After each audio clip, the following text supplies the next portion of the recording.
Bienvenue en AP de français, vous pouvez vous asseoir, merci beaucoup. En classe, donc on est en demi-groupe, ça se déroule au CDI. Donc on travaille en ce moment les procédés littéraires. On étudie des textes qui ont été préparés à l'avance par notre prof de français. Et avec justement ce qu'on a trouvé, donc par exemple les hyperboles, on prend StudySmarter, on écrit la définition d'hyperbole et après on demande à l'IA qu'elle nous génère des cartes mentales et qu'elle nous questionne dessus pour pouvoir réviser.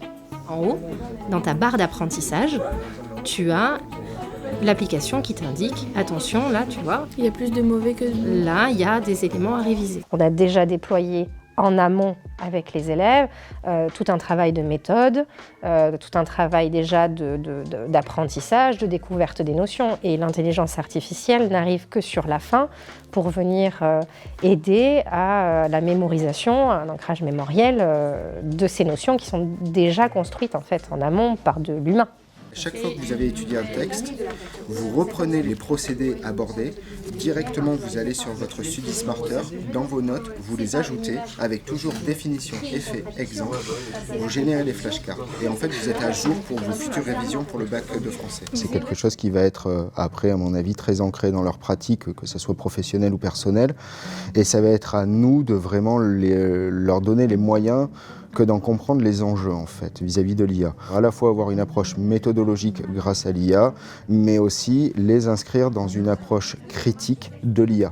Personnellement, moi j'aime beaucoup travailler sous forme de carte mentale pour pouvoir après justement me questionner et qu'on me questionne.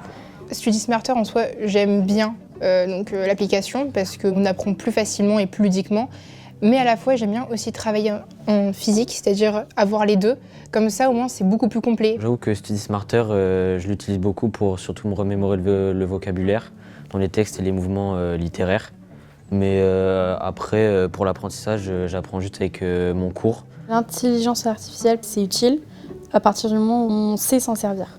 Si c'est pour nous donner que les réponses, sans que nous, on cherche, ça sert à rien. On est dans une expérimentation.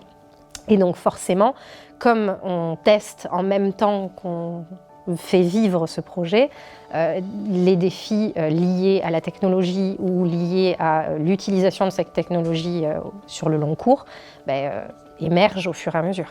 Et donc on doit arriver à poursuivre l'accompagnement personnalisé tout en essayant à chaque fois de réadapter, de repenser, de réinvestir en fonction des besoins.